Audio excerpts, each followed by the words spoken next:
The Fisherman and His Wife by Brothers Grimm. There was once a fisherman who lived with his wife in a miserable little hovel close to the sea. He used to go out fishing every day, and he fished and he fished. So once he was sitting with his rod, looking at the clear water, and he sat and he sat. At last down went the line to the bottom, and when he hauled it up, he had caught a great fish. Then the fish said to him, "Hark you, fisherman, I beg you to let me go. I am not a real fish, but an enchanted prince. What good shall I be to you if you kill me? I should not taste well. Put me in the water again and let me swim away." "Well," said the man, "you need not make much ado about it. I am sure I had much better let a fish that can talk swim away." So he put him back into the clear water, and the fish sank down to the bottom and left a long streak of blood behind him. Then the fisherman got up and went home to his wife in their hovel. "Husband," said the woman, "have you caught nothing today?" "No," said the man, "I did catch a fish, but he said he was an enchanted prince, so I let him go again." "Did you not ask for anything first?" said the woman. "No," said the man, "what should I have asked for?" "Ah," said the woman, "it is surely hard to have to live all one's life in this dreadful hovel. You might at least have asked for a little cottage. Go back and call him, say we want a small cottage, he will surely give us that." "Ah," said the man, "what am I to go there again for?" "Why," said the woman, "you did catch him, and you let him go again, so he is sure to give us what we ask. Go at once." The man did not like to go, but he did not like to oppose his wife, and so he went down to the sea. When he got there, the water was quite green and yellow, and no longer so smooth. So he stood and said, "Flounder, flounder in the sea, come, I pray thee, here to me. For my wife good Ilsebil wills not as I'd have her will." Then the fish came swimming up and said, "Well, what does she want?" "Ah," said the man, "I had to catch you, and now my wife says I ought to have wished for something. She does not want to live any longer in the hovel. She would like a cottage." "Go home with her then," said the fish. "She has it already."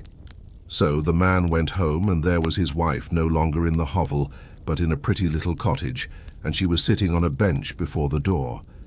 Then the woman said, "Is not this much better?" So they went into the cottage, and inside it was very nice, with a little parlour, and a bedroom, and a kitchen. Behind it was a little garden with all sorts of flowers and fruits, and a courtyard with ducks and hens. "Ah," said the fisherman, "how happily we shall live now." "We will think about that," said the wife. Then they ate something and went to bed. Everything went well for a week or a fortnight, and then the woman said, "Hark you, husband, the cottage is much too small, and the garden and courtyard a little. The flounder might just as well have given us a larger house. I should like to live in a great stone castle. Go to the flounder and tell him to give us a castle." "Ah, wife," said the fisherman, "the cottage is quite good enough. What can we want with a castle?" "Go along," said the wife. "The flounder can do that quite easily." "No, wife," said the man. "The flounder had just given us the cottage. I do not like to go back so soon. It might make him angry." "Go along," said the wife.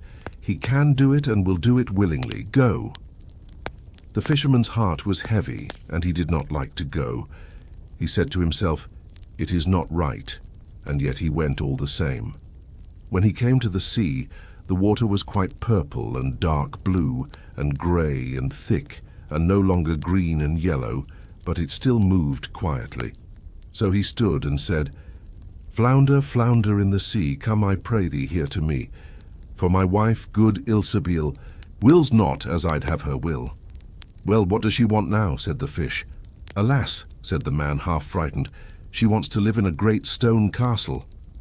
"Go to her. She is standing already before the door," said the fish. Then the man went home and found his wife standing before the door of a great palace. "See," said she, "is not this beautiful?" "Yes," said the man, "now it will be all right." "We will sleep upon it," said the wife. So they went to bed.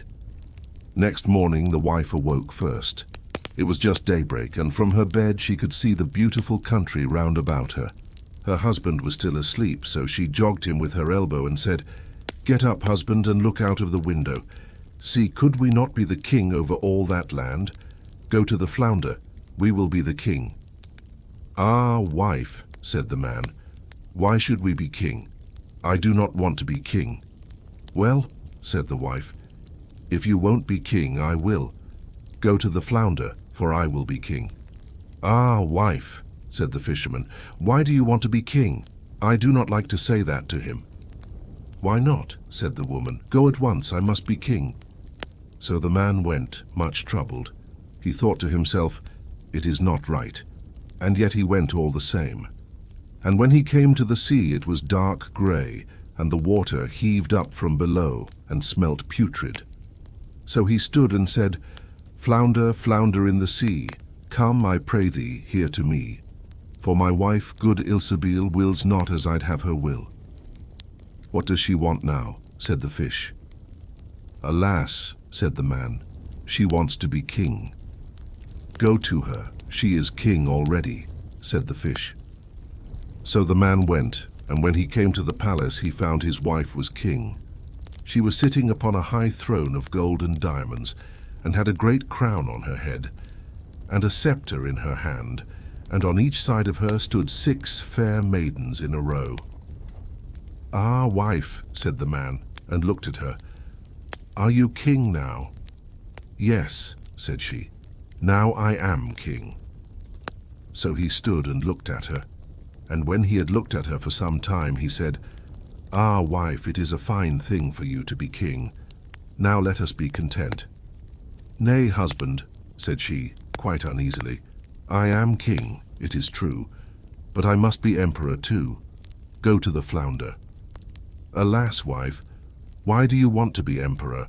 "Husband," said she, "go to the flounder, I will be emperor." "Ah, wife," said the fisherman, "he cannot make you emperor." "I may not say that to the fish. There is only one emperor in the kingdom. Indeed and indeed he cannot make you emperor." "What?" said the wife. "I am the king, and you are only my husband. Will you go this moment? Go at once. If he can make king, he can make emperor, and I will be emperor. Go directly." So he was forced to go. As the man went, however, he felt troubled, and he did not wish to go. He said to himself, "It will not turn out well, it will not turn out well. The emperor is too shameless. The flounder will at last be tired out." With that he reached the sea, and when he came to the shore, the water was quite black and thick, and began to boil up from below, so that it threw up bubbles, and such a sharp wind blew over it that it curdled, and the man was terrified. So he stood and said, "Flounder, flounder in the sea, come, I pray thee, here to me. For my wife, good Ilsebil, wills not as I'd have her will." "What does she want now?" said the fish. "Alas, fish," said he, "my wife wants to be emperor." "Go to her," said the fish. "She is emperor already." So the man went, and when he got there, his wife was emperor. She was sitting on a high throne of gold, and had 3 great crowns on her head, and round about her stood the magnificence of the empire. On each side of her stood 3 great princes, and she was waited on by 1,000 servants. "Wife," said the man, and looked at her, "are you emperor now?" "Yes," said she, "now I am emperor."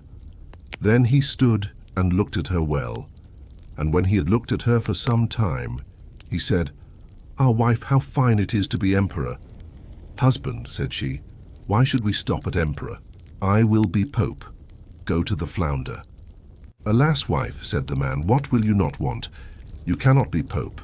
There is only one pope in Christendom. Indeed and indeed he cannot make you pope." "Husband," said she, "I will be pope. Go immediately.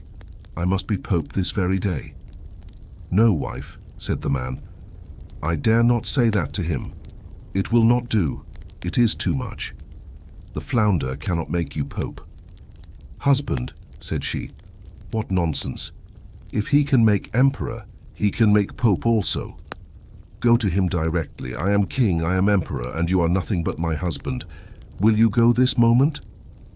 Then the man was afraid and went. But he was quite faint and shivered and shook, and his knees trembled.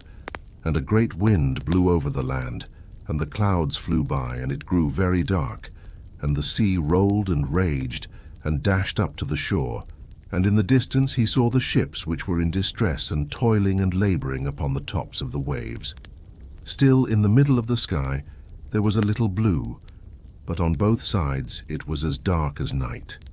Then, full of despair, the fisherman stood and said, Flounder, flounder in the sea, come, I pray thee, here to me. For my wife, good Ilsebil, wills not as I'd have her will.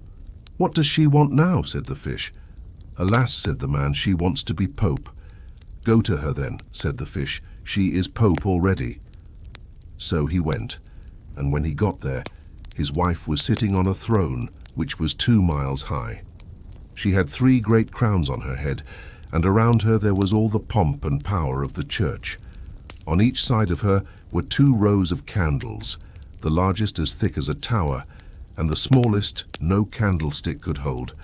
And the kings and emperors were on their knees before her and kissing her shoe. Wife, said the man, and looked at her attentively, are you pope now? Yes, said she, I am pope. So he stood and looked at her well, and it was as if he was looking at the bright sun. When he had looked at her thus for some time, he said, Ah, wife, how fine it is to be pope. But she sat as stiff as a tree and did not stir. Then said he, Wife, be content now that you are pope. There is nothing higher that you can be. I will consider about that, said the woman. With that, they both went to bed, but she was not content, and her covetousness let her have no rest. She thought only how she might become more powerful, and could not sleep. As soon as day dawned, she woke her husband and said, Husband, go to the flounder. I want to be lord of the sun and moon. The fisherman fell asleep again, and did not hear what she said. Wife, said he, what are you saying? Husband, said she, if I cannot be lord of the sun and moon, I shall not be able to bear it. I shall never have another happy hour if I am not lord of the sun and moon. Then the man was shocked and fell down in his bed and thought, This is too bad. Alas, wife, the flounder cannot do that. He can make neither sun nor moon. He is the only one who was able to do that. Husband, said she, go to the flounder directly. I will be lord of the sun and moon. The man was so miserable that he did not get up for a long time, but he dared not refuse, and when he had dressed himself he went shivering away. A dreadful storm was raging, and the sea rolled and tossed up and down in great black waves. The water rose up as if in great pointed mountains, and all of it was crowned with foam. The fisherman cried out in great fear, for he could scarcely make himself heard. Flounder, flounder in the sea, come, I pray thee, here to me, for my wife, good Ilsebil, wills not as I'd have her will. Well, what does she want now? Said the fish.